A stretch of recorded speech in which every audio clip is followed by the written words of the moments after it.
dia yang dipilih oleh Muhammad Arsad sebagai pemimpinnya. Nah, kenapa? Itu membuktikan dia seorang yang pemikir cerdas dan bijaksana dalam mengambil tindakan.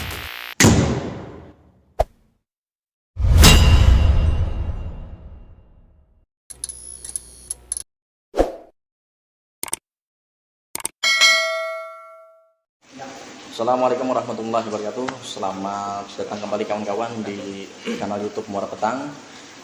Dan ada beberapa hal dalam kehidupan kita ini tidak dapat diprediksi. Salah satunya adalah hujan. Sekaliber BMKG saja bisa meleset, ya wajar ya, manusiawi.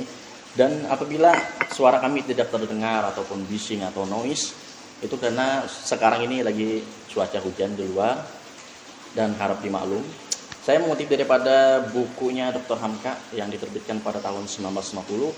Beliau mengatakan seseorang itu tidak dapat dikatakan berani apabila kita belum melihat perjuangannya. Nah, di part 1 dan part 2 kita membahas tentang Haji Muhammad Arsad, sosok beliau. Beliau itu terkenal dengan keberaniannya. Kita lihat dengan perjuangannya. Dan tidak berlama-lama saya mereview. Kita sudah membahas tentang Haji Muhammad Arsad yang kawan-kawan bisa tonton di part 1 dan part 2 tentang Haji Muhammad Arsad. Bagaimana sosoknya, bagaimana keberaniannya, prinsipnya, dan lain-lainnya. Dan hari ini kita akan membahas tentang sosok-sosok figur-figur penerus Haji Muhammad Arsad. Beliau kan dengan keberaniannya tidak mungkin tidak membawa pengaruh untuk orang-orang di sekitarnya. Pasti ada penerus, siapa sih figur-figurnya penerus Haji Muhammad Arsad dan bagaimana gerakan perjuangannya. Dan kali ini kita tidak asing lagi ya, berapa kali video kita sudah dengan narasumber yang sama, yaitu Pak Mulyadi.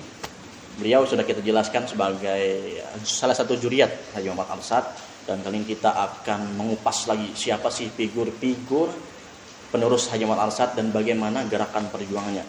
Karena kita ketahui di Samudra ini ada beberapa jalan, seperti pasar itu Pak, kenapa dilabelkan dengan Haji Umar Hasim, dan jalan itu ada jalan Ali Badrun dan juga Badawi Hudan. Siapa sih sosok mereka dan apakah mereka itu ada kaitan dengan Haji Muhammad Arsad? Tidak berlama-lama lagi kita akan mengupas. Pada kesempatan kali ini kita akan mengupas siapa sih sosok mereka dan bagaimana gerakan perjuangan mereka. Bisa langsung dijelaskan Pak Mulyadi, silahkan. Ya, terima kasih. Memang sangat menarik kalau kita berbicara tentang pahlawan itu tidak mungkin hanya tunggal. Ya, pahlawan itu pasti plural, pasti jamak. Tidak bisa berdiri seorang pahlawan atau tidak bisa bergerak seorang pahlawan tanpa ada orang-orang di belakang di sampingnya. Nah, sekarang kita mencoba mengupas secara sederhana dan secara singkat tentang sosok-sosok atau figur-figur di belakang Muhammad Arsad, bisa dikatakan sebagai penerus perjuangan Muhammad Arsad. Muhammad Arsad sendiri memang sudah mendapat gelar sebagai pahlawan perintis kemerdekaan, karena beliau memang sebagai pelopor perjuangan, pelopor pergerakan kemerdekaan, dan generasi-generasi yang meneruskan perjuangan beliau itu adalah generasi yang berada pada tahap masa perang kemerdekaan. Sebenarnya yang benar itu adalah masa perjuangan mempertahankan kemerdekaan. Jadi sekarang dikenal dengan perang kemerdekaan. Nah, jadi seperti yang tadi disampaikan, ada sosok yang diabadikan sebagai nama jalan, misalnya Badawi Hudan, Ali Badrun Maslan, Umar Hasim, ada Usman Harun, ada Abdul Ghaffar Taya, dan sebagainya. Penamaan jalan dengan nama figur-figur tertentu itu memang ada dua yang kadang membingungkan masyarakat. Yang pertama, seseorang dijadikan nama jalan itu biasanya karena jasa-jasanya yang tidak ada kaitannya dengan perjuangan. Yang kedua, karena dia memang dikenal sebagai tokoh atau figur kaya di satu kampung, sehingga orang mengingatnya sebagai orang kaya di satu kampung. Itu banyak kita temui. Nah, berkaitan dengan penamaan jalan dengan nama pejuang, bukan tujuannya ingin membanggakan pejuang tersebut, tapi ini bagian dari pelestarian sejarah. Bayangkan ketika seseorang sedang menelusuri sebuah jalan Ali Badrun Maslan atau Badawi Udan atau Umar Hasim, apa orang ini, siapa orang ini? Pasti pertanyaannya akan seperti itu. Timbul banyak pertanyaan. Tugas kita sekarang adalah memberikan penjelasan kepada masyarakat tentang kenapa seseorang itu diberi menjadi nama jalan. Kita ambil satu contoh. Yang pertama, saya akan mencoba memulainya dengan Badawi Udan. Badawi Udan itu peran dia adalah, Badawi Udan ini adalah seorang remaja kelahiran Tumbang Manjul, dan orang yang tadinya memang berdiam di Tumbang Manjul, tapi karena ketertarikannya dengan tokoh Muhammad Arsad, dia bergabung ke Samuda, bergabung ke dalam kepanduan yang dibentuk oleh Muhammad Arsad, yaitu Pandu Siap. Dia bergabung di situ bersama-sama pemuda-pemuda lainnya, termasuk Ali Badrun, termasuk Usman Harun, termasuk Seman Tamin dan sebagainya, Arifin Ikat dan sebagainya yang berada di Samuda. Badawi Udan ini adalah sosok pemuda yang cerdas. Kecerdasannya itu terbukti dengan dipercayakannya dia oleh Muhammad Arsad untuk memimpin pemerintahan Republik Indonesia Darurat Samuda pada tanggal 8 Oktober 1945. Dia yang dipilih oleh Muhammad Arsad sebagai pemimpinnya. Nah, kenapa? Itu membuktikan dia seorang yang pemikir cerdas dan bijaksana dalam mengambil tindakan. Perannya Badawi Udan itu adalah ketika dia memimpin delegasi pemerintah darurat Samuda melakukan negosiasi dengan pemerintah Nika di Sampit yang dipimpin pada saat itu oleh Kiai Muhammad Said. Dalam perundingan tersebut, seperti pernah saya sampaikan sebelumnya, itu bukan hanya dilakukan perundingan, tapi juga diselingi dengan tekanan-tekanan. Salah satunya adalah bagaimana pejuang-pejuang Samuda diperintahkan untuk memblokade kapal-kapal yang memuat sembako yang akan masuk ke Sampit. Tujuannya adalah untuk blokade ekonomi pemerintahan Nika di Sampit.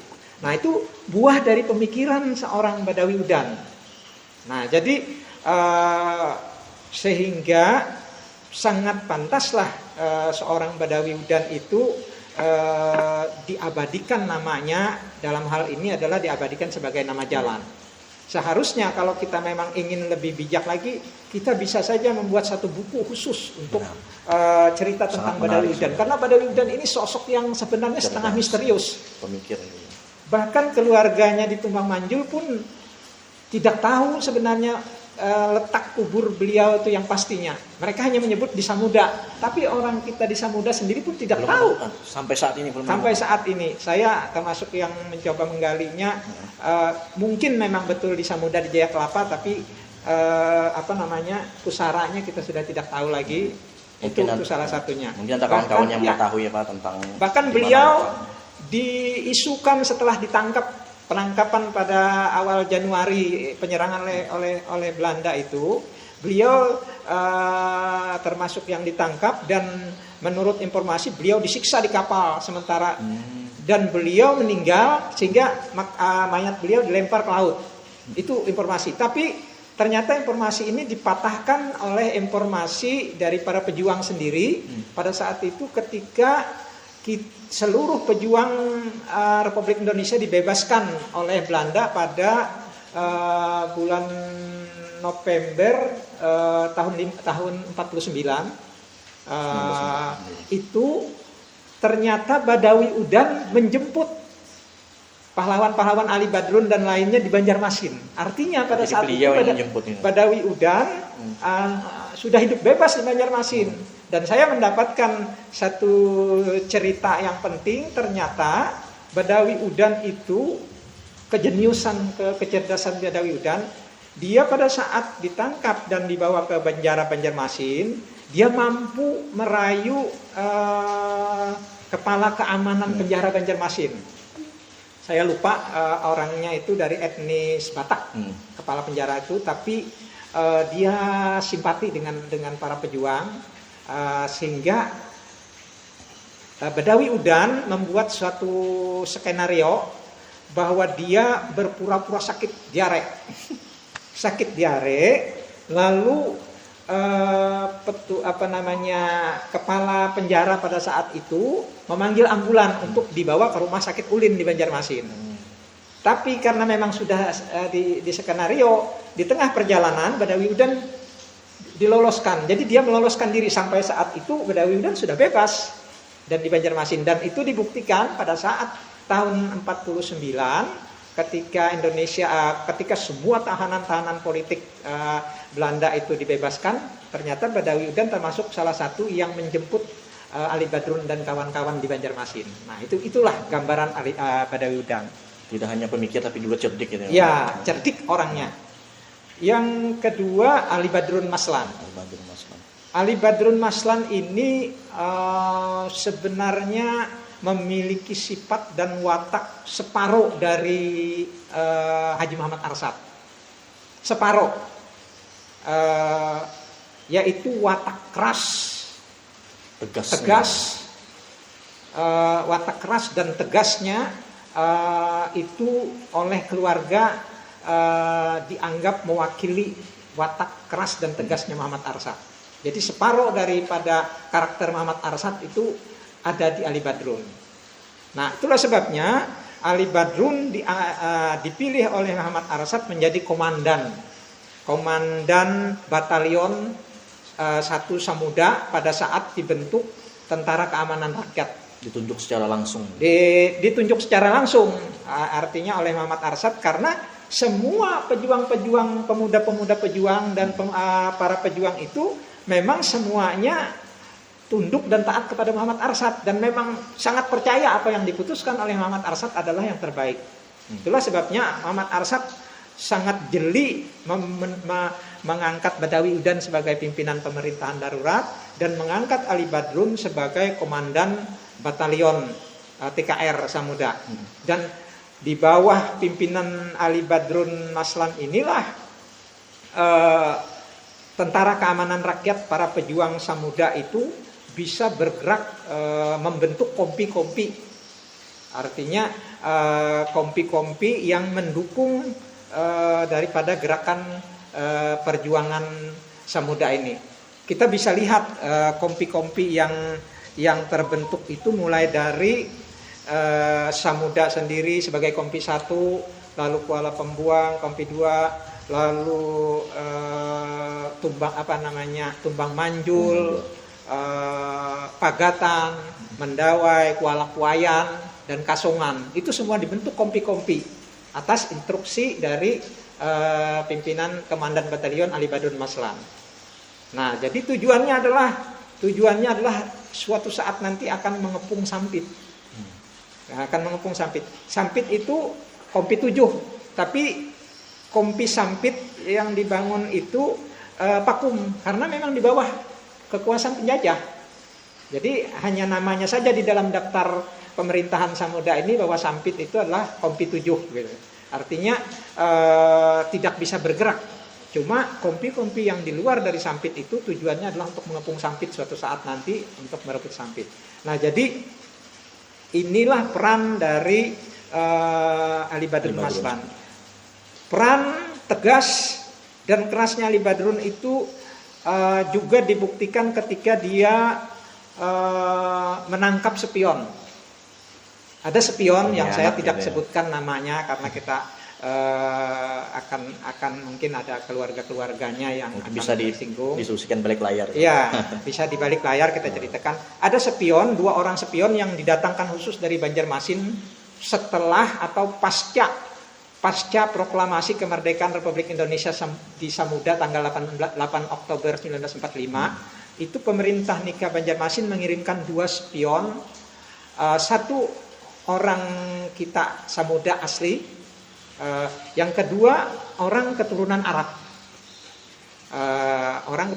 tapi dari Banjarmasin. Mereka ini berdua memang dididik dan disekolahkan oleh pemerintahan Belanda. Nah, tujuan mereka datang ke Samudra ini adalah untuk mematahkan dan mengintimidasi masyarakat Samudra agar jangan percaya dengan kemerdekaannya Muhammad Arsad itu.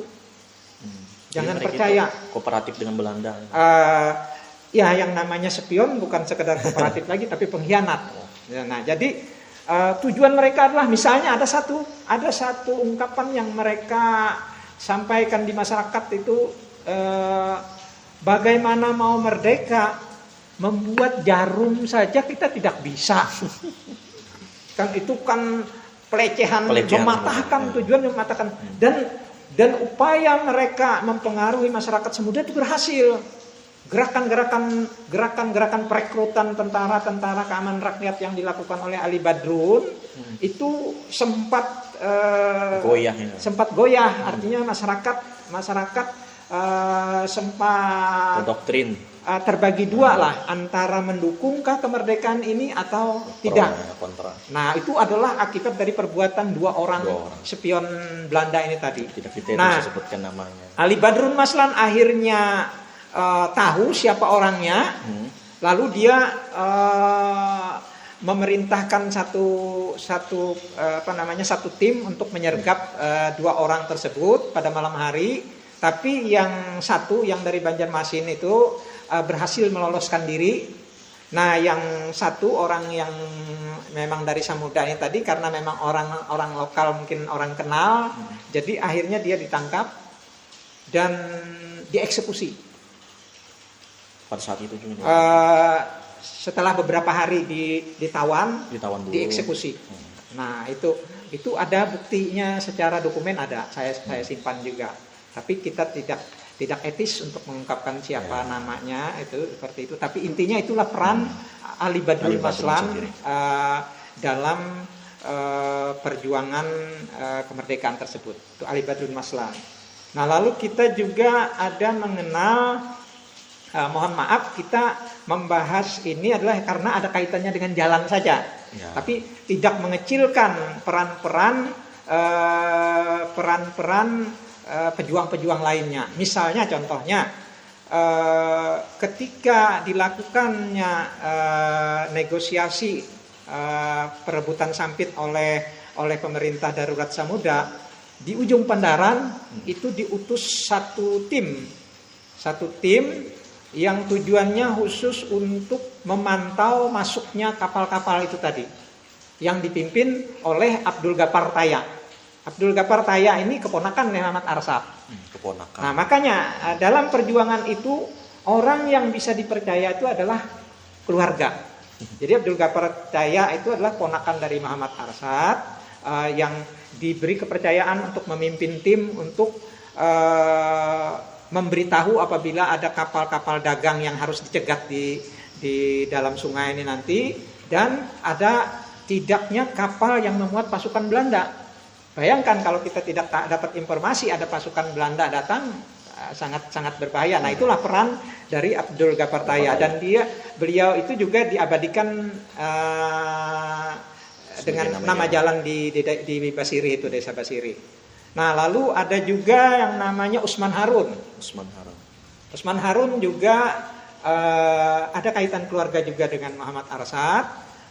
Dia itu perannya adalah sekretaris umum dalam pemerintahan darurat ini. Nah, jadi Usman Harun itu juga berperan dalam konsolidasi pasukan, membantu Ali Badrun Maslan itu tadi. Itu juga dipakai sebagai nama jalan di Desa Basiri. Nah, ada beberapa tokoh yang tidak diabadikan sebagai nama jalan dan memang tidak keinginan mereka untuk diabadikan. Tapi seperti yang saya sampaikan tadi, mengabadikan nama mereka itu bukan tujuannya untuk membangga-bangga, tapi bagian daripada sejarah agar kita masyarakat generasi penerus ini tahu bagaimana para pejuang itu memerdekakan bangsa ini. Nah, misalnya contohnya seperti Abdul Hamid Jaman. Abdul Hamid Jaman itu juga ponakan dari Muhammad Arsad. Ponakan dari Muhammad Arsad itu dipercaya oleh para pejuang sebagai komandan pertahanan kota. Nah, jadi perannya adalah pertahanan kota. Jadi beliau itu yang bertanggung jawab terhadap keamanan kota, dan peran beliau itu peran besar beliau itu adalah pada saat penyergap perebutan Sampit. Jadi beliau berperan sebagai pengamanan kota di Sampit pada saat 29 November 1945, yaitu perebutan Sampit oleh para pejuang Sampit Samuda. Pada saat itu beliau berperan di situ. Nah, ada lagi seorang nama lain yaitu Abdul Wahab. Abdul Wahab beliau itu adalah komandan gerak cepat. Jadi kita bisa membayangkan, wah ini zaman dulu sudah ada komandan gerak cepat. Gerak cepat itu adalah memang tujuannya untuk melakukan penyergapan. Nah, jadi Abdul Wahab ini ditugaskan sebagai komandan gerak cepat, khususnya pada saat dilakukan perebutan Sampit fungsinya. Nah, orang-orang ini di samping tidak diketahui di mana kuburnya, Abdul Hamid dan Abdul Wahab ini tidak diketahui kuburnya. Mereka dikatakan dikubur di Banjarmasin karena meninggal pada saat disiksa Belanda di penjara Banjarmasin. Jadi dua orang ini memiliki peran yang strategis pada saat peperangan, tapi mereka tidak bisa diabadikan sebagai nama jalan karena kubur beliau saja kita tidak tahu. Nah, itu sedikit gambaran. Hanya kebetulan nama-nama seperti Badawi Udan, Ali Badrul Maslan, Abdul Ghaffar Taya, Usman Harun dan sebagainya itu mampu diingat, tapi mereka mewakili daripada semua pahlawan. Nah, lalu yang terakhir ada nama jalan Umar Hasim. Nah, Umar Hasim ini menarik. Umar Hasim ini seperti kita pernah membahas sebelumnya adalah seorang saudagar yang sama dengan Muhammad Arsad, tapi beliau ini selama masa perjuangan Muhammad Arsad, beliau ini tetap dalam melaksanakan bisnis. Umar Hasim ini baru bergabung dengan pergerakan kemerdekaan pada tanggal 15 Agustus 1945, yaitu ketika Muhammad Arsad memanggil tokoh-tokoh Samuda dan tokoh pemuda. Yaitu tokoh-tokoh itu salah satunya Haji Umar Hasim, Anang Lamak, Haji Junaid, lalu para pemudanya Badawi Udan, Ali Badrul Maslan, Majapur Maslan, dan Seman Tamin, dan ada beberapa orang rapat. Intinya bahwa kemarin sudah diumumkan oleh Kaisar Jepang mereka menyerah pada sekutu, yaitu pada tanggal 14 Agustus 1945. Kita harus segera merebut kemerdekaan ini. Intinya seperti itu yang disampaikan oleh Muhammad Arsad, dan Muhammad Arsad menginginkan perannya Umar Hasim karena Umar Hasim adalah orang yang kaya di Samuda. Muhammad Arsad meminta Umar Hasim agar membantu dalam pendanaan. Dan karena Umar Hasim termotivasi oleh himbauan Muhammad Arsad, akhirnya Haji Umar Hasim pun bersedia bergabung dengan para pejuang, yaitu sebagai membantu penyandang dana bagi para pejuang dalam pergerakan mereka. Kita tahu Muhammad Arsad sendiri adalah orang kaya, tapi kapal-kapal, harta-harta beliau habis.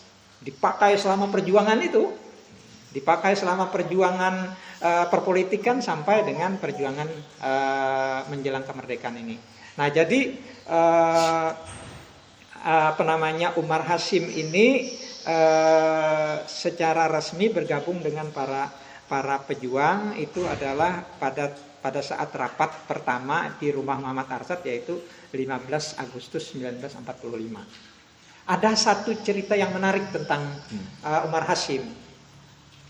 Umar Hasyim ini diceritakan suatu ketika ada kapal utusan Belanda dari Banjarmasin singgah ke Samudra yang